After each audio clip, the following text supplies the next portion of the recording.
പ്രധാന വാർത്തകൾ. ജീവൻ പണയം വെച്ച് രക്ഷകർ.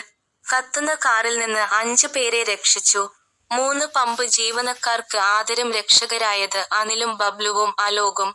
ദുരന്തം ഒഴിവായത് കോട്ടക്കൽ പുത്തൂർ പമ്പിൽ. കോട്ടക്കൽ പുത്തൂർ പെട്രോൾ പമ്പിൽ ഏതാനും നിമിഷങ്ങൾക്കുള്ളിൽ ഒരു വലിയ ദുരന്തം ഒഴിവാക്കപ്പെട്ടു. ഇന്ധനം നിറയ്ക്കുന്നതിനിടെ തീപിടിച്ച കാറിൽ നിന്ന് 3 പിഞ്ചുകുട്ടികൾ ഉൾപ്പെടെ 5-അംഗ കുടുംബത്തെ സ്വന്തം ജീവൻ പോലും പണയം വെച്ച് രക്ഷപ്പെടുത്തി പമ്പിലെ ജീവനക്കാർ ധീരത തെളിയിച്ചു.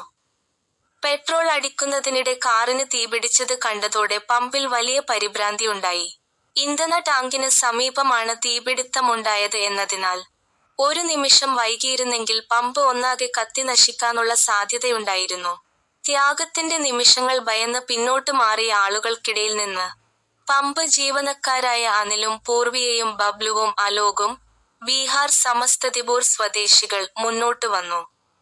കത്തുന്ന വാഹനത്തിന് അടുത്തേക്ക് ഓടിയെത്തിയ അവർ പരിഭ്രാന്തരായി കാറിനുള്ളിൽ കുടുങ്ങിയ കുടുംബാംഗങ്ങളെയും കുട്ടികളെയും അതിവേഗം സുരക്ഷിതമായി പുറത്തെത്തിച്ചു.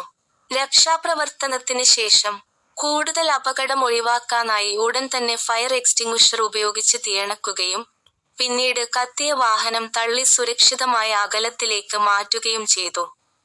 ഇവരുടെ സമയബന്ധിതവും ധീരവുമായ ഇടപെടലാണ് ഒരു കുടുംബത്തിന്റെ ജീവൻ രക്ഷിക്കാനും കോടിക്കണക്കിന് രൂപയുടെ നാശനഷ്ടം ഒഴിവാക്കാനും സഹായിച്ചത്. ധീരയ്ക്ക് അംഗീകാരം. കൃത്യമായ സുരക്ഷാ പരിശീലനത്തിന്റെയും മാനുഷിക മൂല്യത്തിന്റെയും ഉദാഹരണമായി മാറിയ ഈ ജീവനക്കാരെ നാട് ഒന്നടങ്കം ആദരിച്ചു.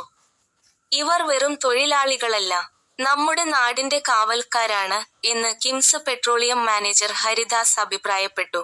ധീരമായ ഈ രക്ഷാപ്രവർത്തനത്തിന് മലപ്പുറം അഗ്നിരക്ഷാസേനയുടെ ആദരം ലഭിച്ചു. Station officer K. Abdul Saleem ധീരന്മാരെ പൊന്നാടയണിയിച്ച് ആദരിച്ചു. മനുഷ്യസ്നേഹത്തിന് അതിരുകളില്ലെന്ന് തെളിയിച്ച ഈ യുവജനങ്ങൾക്ക് കേരളത്തിന്റെ അഭിനന്ദനം.